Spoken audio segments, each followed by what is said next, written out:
Chris Forsberg still here with me now. We got Gary Washburn as well. And guys, we've talked about the reaction at the top of the show, but let's get into Jayson Tatum and Jaylen Brown. Jayson Tatum took a huge step forward last season, Forsberg, as well as Jaylen Brown. But how is this situation going to affect their growth on the court? Yeah, I think it makes them have to step up and be more leaders, right? Like, you're going to need voices inside that locker room that can kind of keep things together if you hit turbulence early. And who is that going to be? I think we'll see Marcus Smart certainly embrace that role. But for Jaylen and Jayson, and it's something that Ime was pushing them for last year, is to be more vocal, to be able to step up in that situation and be leaders. And like, you can be as great as you want to be and be all NBA and all stars, but that's sort of one of those steps that you just got to make if you're going to be one of the elite players and be a leader of your team. I think both need to take steps forward and kind of hold this thing together as they hit their first bit of turbulence before this thing even starts. Gary, how do they take that step forward, knowing that this is a situation where Ime Udoka could not be there for the next year?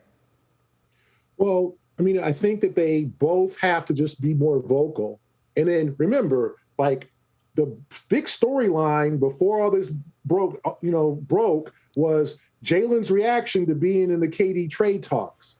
Okay, so Jaylen has to let that go. Like, that has to be like, okay, that's over.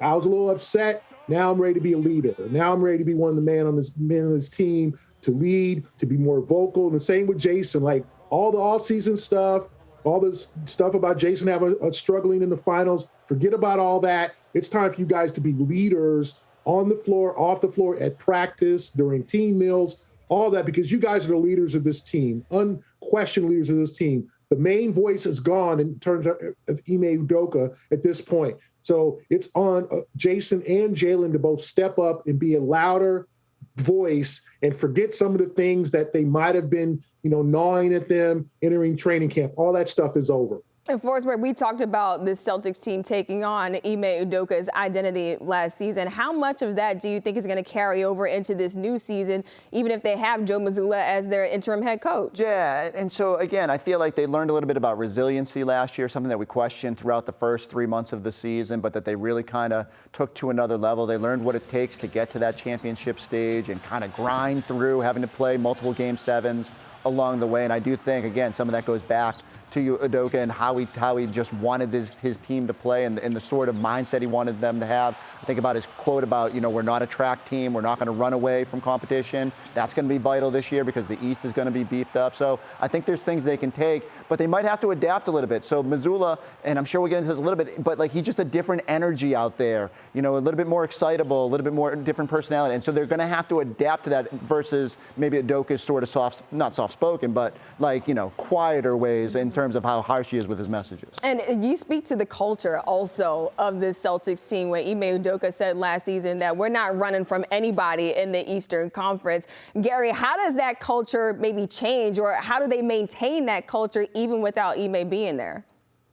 Well, I think it's going to be up to Mazzulla. It's going to be up to guys like Ben Sullivan, Damon Stoudemire, who's still going to be there. And then, let's face it, guys, they'll probably add another veteran assistant coach to kind of help out. They'll add another, voice in that locker room in addition to the players.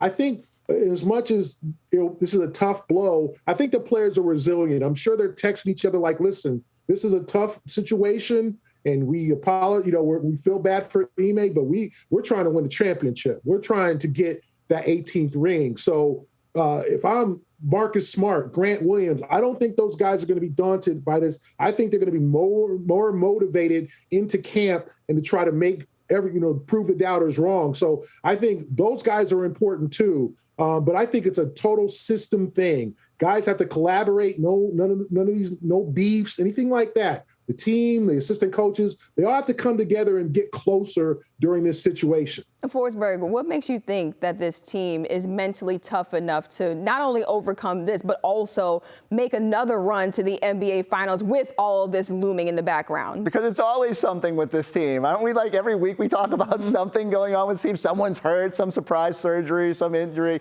So I think, like, they've been through the storm and they know how to get through the other side. Now, certainly this is unique, and you don't see a situation like this where a coach is facing a year ban, and like, look, they're going to have to just navigate that and embrace the unique circumstance of it and figure that out on their own. But they know they're talented enough to be in the NBA Finals. They've added Malcolm Brogdon. They need to embrace what they've got.